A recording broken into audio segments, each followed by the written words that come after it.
एकदंताय विद्महे वक्रतुंडाय धीमहि तन्नो दंति प्रचोदयात्. This being the first story of our story time, let's start with the story of Bhagwan Ganesh. It is fascinating that we have so many stories and legends in our culture and we have trust and faith in their teachings. So let's start.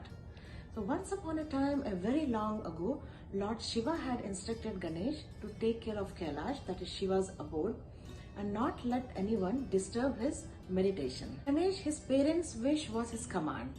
He went to watch the entrance of the Kailash, and meanwhile, Bhagwan Parshuram, he walked towards Kailash. Now, who was Parshuram? Parshuram is the Avesh avatar of Bhagwan Vishnu and is known for his quick temper. Parshuram is also student of Lord Shiva. Lord Shiva had taught Parshuram Yuddha Kala, Yuddha Vidya, and had presented him with a Parshu, that is axe.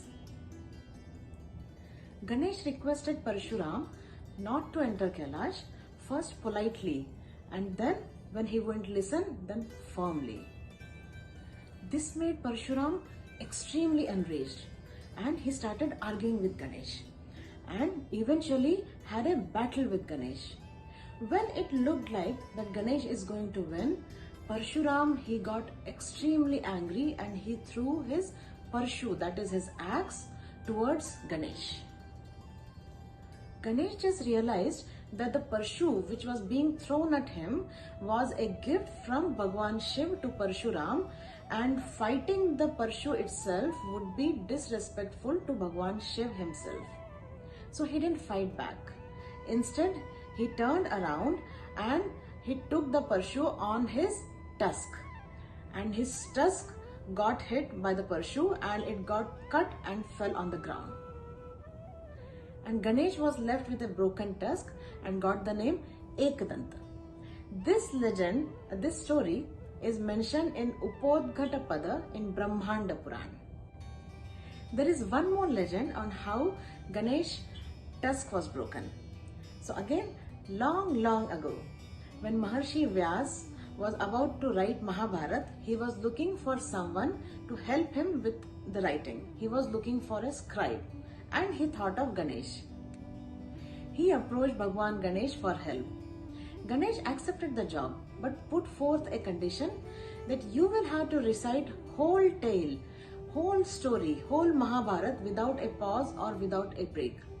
If you take a break or a pause, I will stop writing. Vyasa accepted the condition, but even he set a condition that before writing, Ganesh should understand each and every verse. Only after understanding, he should pen down the words. Ganesh agreed, and they both sat down to create the great epic Mahabharata. And Ganesh started writing the dictation fast and furiously. However, soon Ganesh's feather, which he was using as a pen, broke and he couldn't keep pace with Maharshi's recital. He understood that he was little too proud earlier and had underestimated Maharshi's powers. Quietly, he broke one of his tusks, dipped it in the ink and started writing. Meanwhile, whenever Maharshi Vyas would need a break, he would make a difficult verse which Ganesh would take little more time to understand and Maharshi would get a break. And after understanding, Ganesh would write it further. Although many verses are lost, but still the great epic Mahabharata still has more than 100,000 stanzas.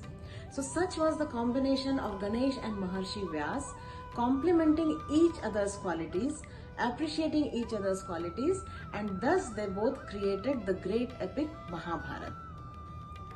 As per one more legend, once Moon started teasing Ganesh about his weight and Ganesh got extremely angry.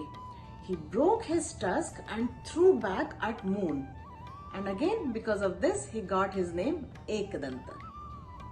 As per Skanda Puran, Ganesh has broken his tusk and used it as Yogadanda. Yogadanda is the mystic wand which is used in yogic practices. Rishis, they used to have the Yogadanda to support their arm while they meditated.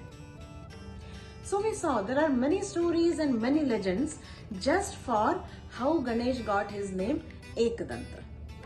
So we'll continue watching and listening to more stories and more legends from our culture. Stay tuned.